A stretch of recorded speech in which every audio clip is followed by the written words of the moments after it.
Esta es la historia de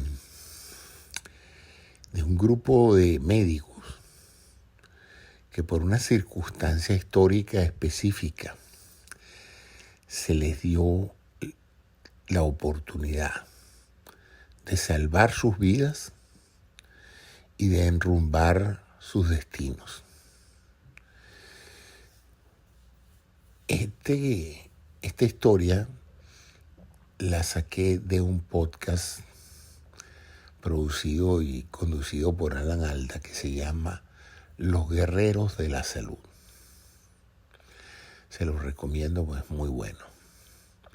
Pero yo voy a darles mi propia versión de la historia para aquellos que no hablan inglés y para aquellos que quieran una versión más reducida de lo que yo aprendí de esa historia.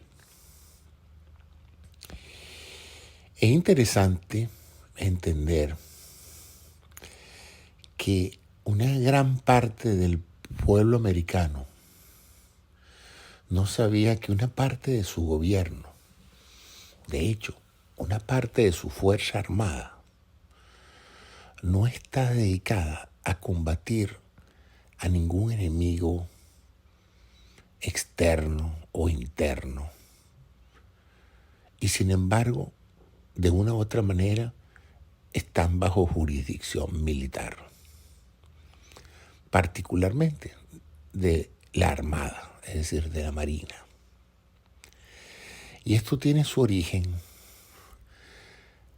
prácticamente con el nacimiento de la nación. Un presidente, el presidente Adams, dijo: no puede haber una nación fuerte y próspera sin salud. Por lo tanto, la salud debe ser una prioridad para la defensa y la estabilidad de cualquier país. La salud de sus ciudadanos. Y para esos efectos se comisionó la creación del Instituto Nacional de Salud.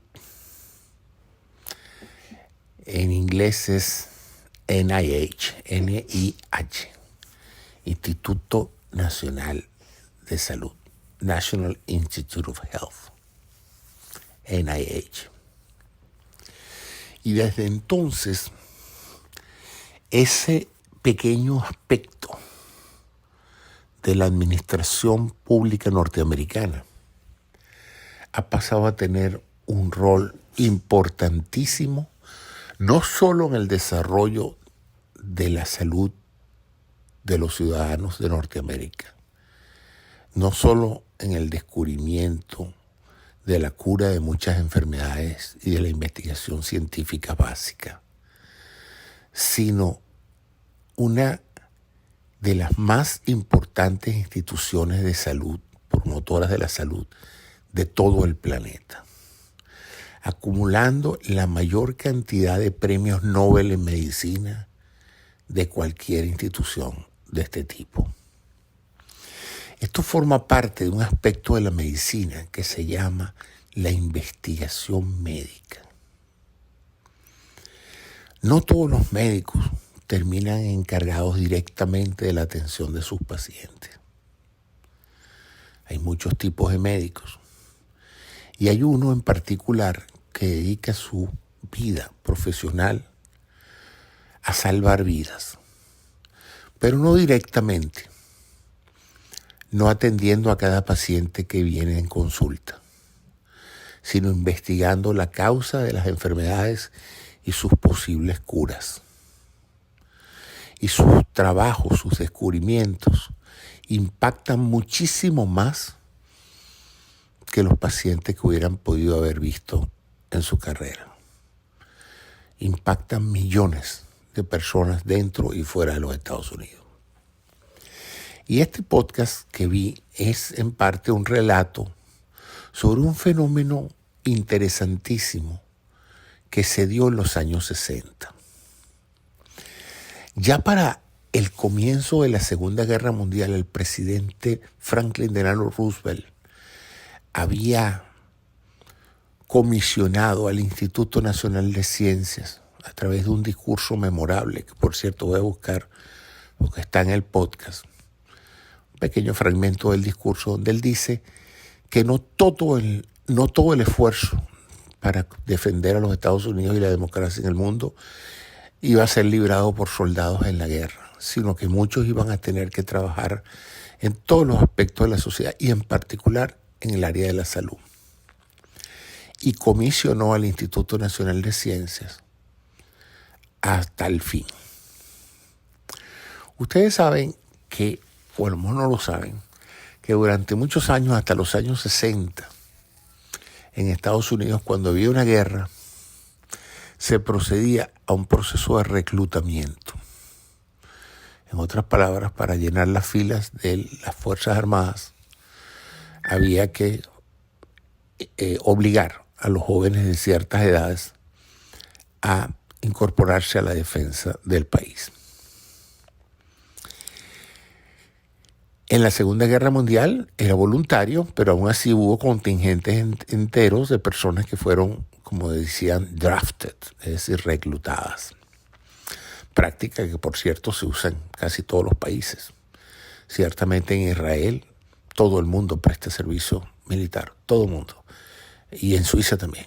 Y en muchos otros países, en algunos es voluntario, pero en casi todos los países es obligatorio prestar al menos 1 o 2 años de servicio en las Fuerzas Armadas y recibir entrenamiento militar para la defensa de la nación. Y no lo sabía, pero resulta que por una ley en los Estados Unidos, toda persona que se graduara de médico, en caso de una guerra, inmediatamente pasaba al control de la Fuerza Armada. Es decir, todo médico que se recién graduara pasaba a estar al servicio de la Fuerza Armada. Era una suerte de reclutamiento obligatorio. Entendiendo esto, porque bueno, el recurso de un personal médico es muy preciado en una guerra, porque alguien tiene que atender a los enfermos. Y ya desde la Guerra Civil Americana se había establecido que la mortalidad era increíble si no se le prestaba atención médica inmediata a toda persona que cayera herido en una guerra. Por lo tanto, tan importante para un batallón era tener balas como era tener un médico o un equipo eficaz de enfermeras que pudiera atender a los heridos, porque si no la cantidad de bajas era extraordinaria. En tal sentido, se presenta una situación coyuntural en los años 60 con el incremento en la necesidad de mandar tropas a Vietnam. En este sentido, pues, antes de esta guerra, las personas que tenían vocación médica de participar en investigación clínica, pues podían aplicar a un internado, a una rotación por el Instituto Nacional de Ciencias, que queda en la ciudad de Bethesda, en el estado de Maryland. Y estos jóvenes, hombres y mujeres, tenían la posibilidad de, si eran muy buenos en sus campos y tenían interés, ya no por practicar la medicina como cualquier doctor, sino por hacer investigación clínica, de someter sus calificaciones al Instituto Nacional de Ciencia y formarse como investigador. El asunto es que con la llegada de la guerra de Vietnam y el escalamiento de la necesidad de enviar tropas, se hizo eventual la necesidad de volver a implementar el reclutamiento, el draft, que no se usaba desde la guerra de Corea. Se implementó durante la Segunda Guerra Mundial, pero allí prácticamente la inmensa cantidad de jóvenes americanos fueron voluntarios a la Segunda Guerra Mundial. Pero ya en la guerra de Corea hubo necesidad de implementar el reclutamiento para poder obtener los números de personas suficientes para enviarlas a Corea. Y luego, con la guerra de Vietnam, también fue necesario la implementación del reclutamiento. Y eso se hacía a través de una lotería. Así como la lotería, se cantan los números de lotería, en una lotería pública se sacaban fechas sorteadas. Y todos los jóvenes mayores de 18 años que hubiesen nacido en esa fecha eran elegibles para ser reclutados.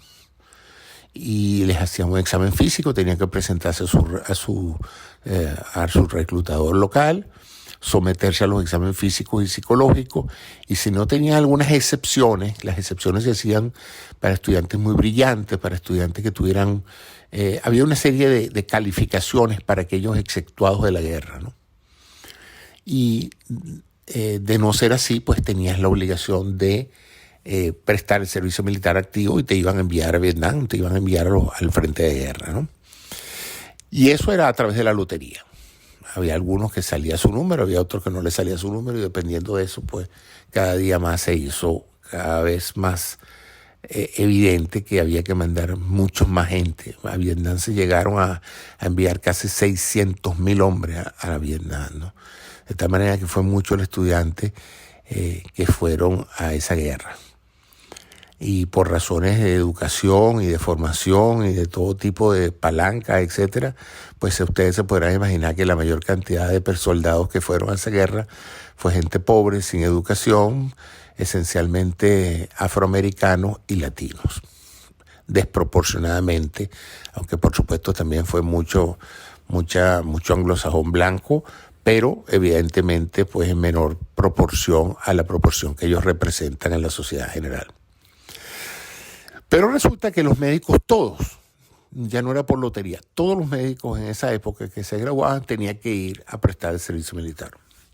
De tal manera que al graduarte de médico tú tenías que escoger o la Marina, o la aviación, o las fuerzas especiales del ejército, o una fuerza adicional que era el Servicio Nacional de Salud, que era considerado para efectos prácticos pues equivalente a prestar el servicio militar, pero al servicio de la investigación médica en el NIH, en el Instituto Nacional de Salud. Eso hizo pues que todos los médicos brillantes, todos los muchachos jóvenes que salían teniendo una alternativa.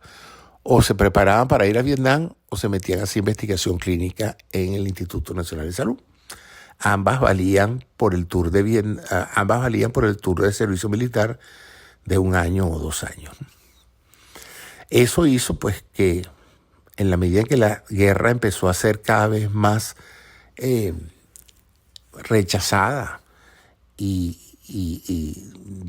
digamos se hizo evidente que había un descontento general por las razones y por la presencia de los americanos de Vietnam, pues muchos jóvenes pues rechazaban la idea de ir a prestar servicio militar en Vietnam y por lo tanto se buscaba cualquier excusa.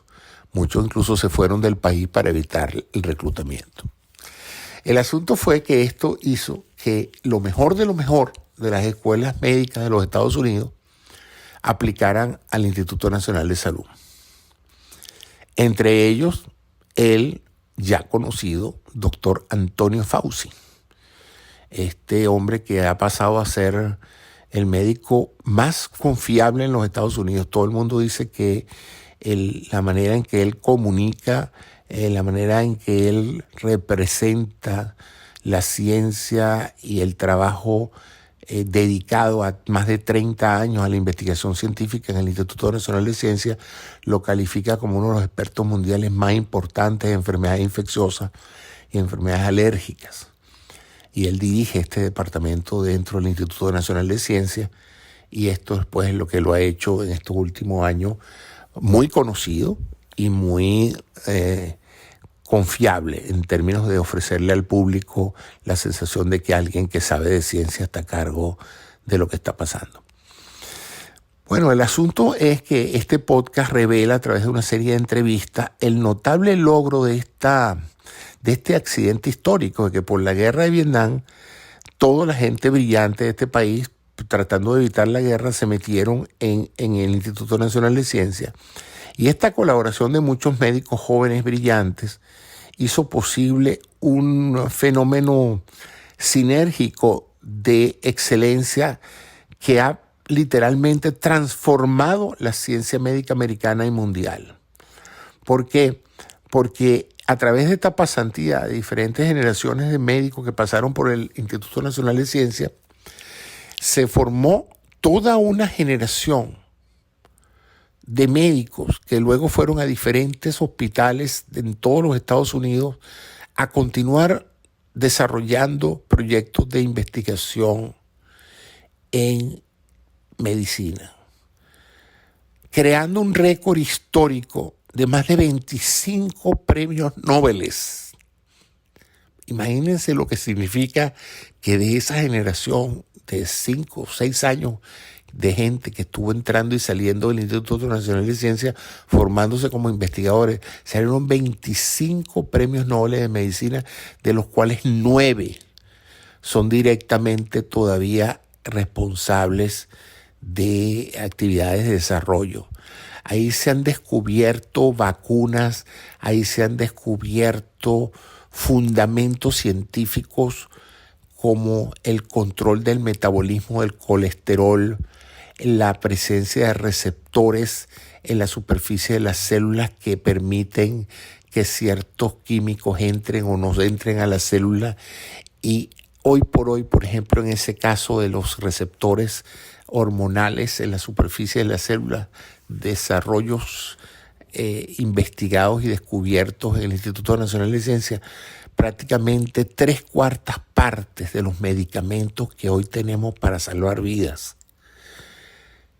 se fueron desarrollados por la investigación que se desarrolló allí. Sin esos descubrimientos no contáramos con el arsenal terapéutico que hoy tenemos para controlar la hipertensión arterial, para controlar las enfermedades cardiovasculares.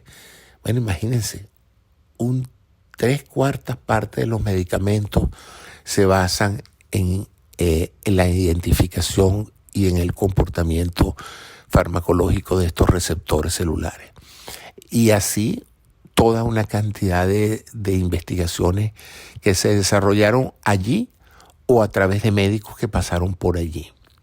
Para mí fue una revelación porque apunta a algo que yo he venido trabajando desde hace muchos años, que es la importancia que tiene para cada país de crear un centro de investigación de alto nivel que sea lo suficientemente tentador para atraer, como dicen en inglés, the best of the best, lo mejor de lo mejor, las mentes más brillantes, y dotarlos de los espacios, de los recursos, del presupuesto, para que se dediquen al avance de la ciencia en cada país.